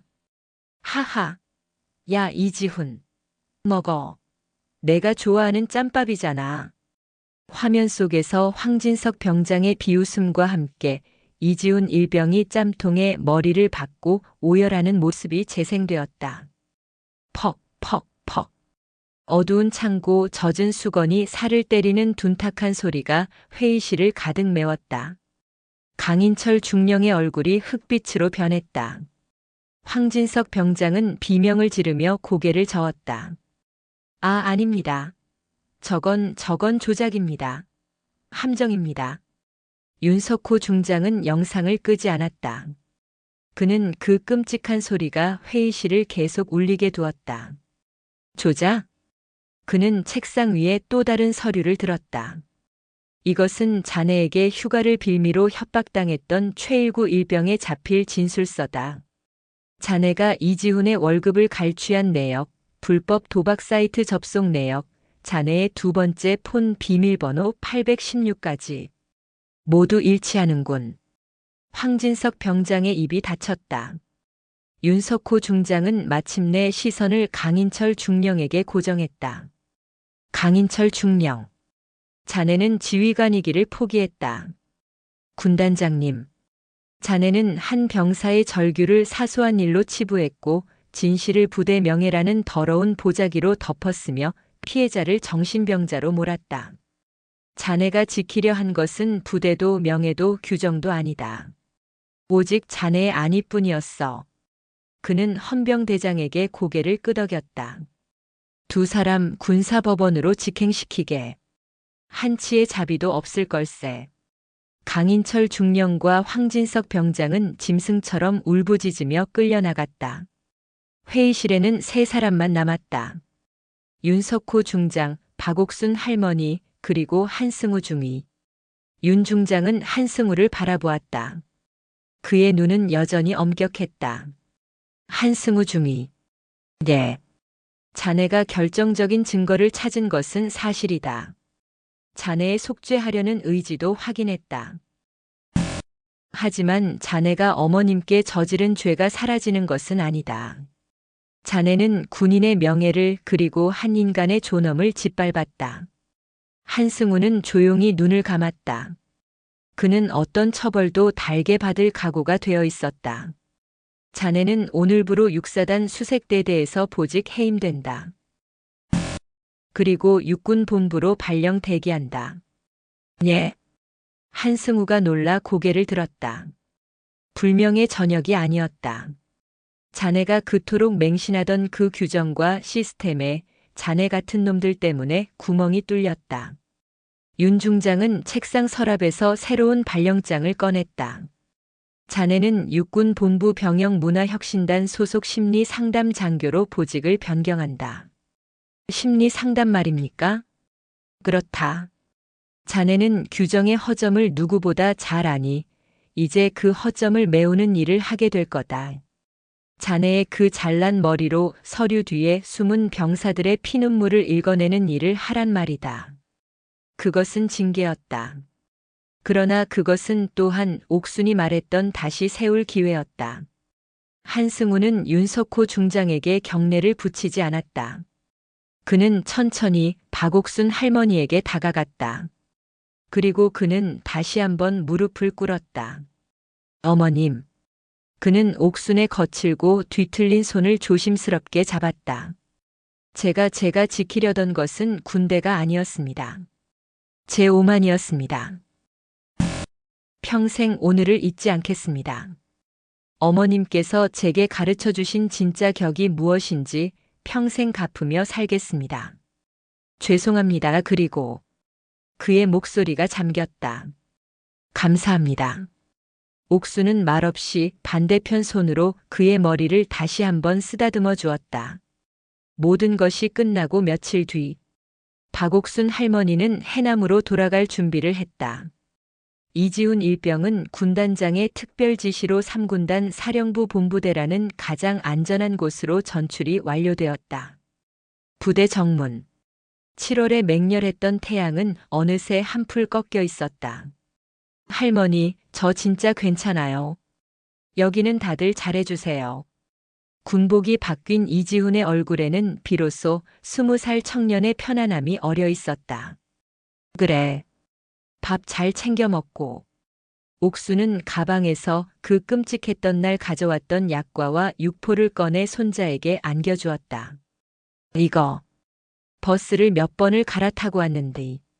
아까워서 어째. 먹어라. 할머니. 지우는 할머니를 끌어안았다. 할머니 고맙습니다. 됐다. 내년 봄에 휴가 나오면 그때 보자. 옥수는 손자를 뒤로 하고 윤석호 중장이 내어준 차에 올랐다. 차가 민통선을 빠져나갈 때까지 이지우는 그 자리에 서서 손을 흔들었다. 그리고 8달이 흘렀다. 강원도 철원의 살을 애는 겨울이 지나고 전라남도 해남 땅끝 마을에는 다시 따뜻한 봄바람이 불었다. 박옥순 할머니는 마루에 앉아 갯벌에서 캔 바지락을 다듬고 있었다. 우체부가 편지 한 통을 건네고 갔다. 손자 지훈의 편지는 아니었다. 발신지는 낯선 강원도 양구의 한 부대였다. 옥순이 편지를 뜯자 낯익지만 단정해진 필체가 눈에 들어왔다. 한승우 중이었다. 어머님께 봄이 왔습니다. 이곳 양구는 아직 춥지만 그래도 눈이 녹은 자리에서 꽃이 필요합니다. 얼마 전 한 병사와 상담을 했습니다. 아버지가 아프시고 집안이 어려워 자꾸만 엇나가는 아이였습니다. 그 아이의 서류에는 적응장애, 반항적 성향이라고 적혀 있었습니다. 예전에 저였다면 그 아이를 규정대로 징계했을 겁니다. 하지만 저는 어머님을 떠올렸습니다. 그리고 서류 대신 그 아이의 눈을 보았습니다. 그 아이는 그저 살려달라고 말하고 있었습니다. 저는 그 아이의 휴가를 만들어주기 위해 제가 그토록 싫어했던 예외 규정을 찾느라 밤을 새웠습니다. 어머님, 저는 아직 제가 잃어버린 격을 다 되찾지 못했습니다. 하지만 이제는 압니다. 진짜 지켜야 할 것이 무엇인지. 부디 해남의 봄 평안하십시오. 박옥순 할머니는 편지를 가슴에 품었다. 그녀는 고개를 들어 마당을 바라보았다. 담벼락 너머로 남편 임철규 장군의 흑백 사진이 걸려 있었다. 남편은 이 땅을 지켰다. 그리고 그녀는 그 땅에 살아가는 아들들을 지켜냈다. 해남의 갯벌 위로 따뜻한 봄 햇살이 부서지고 있었다.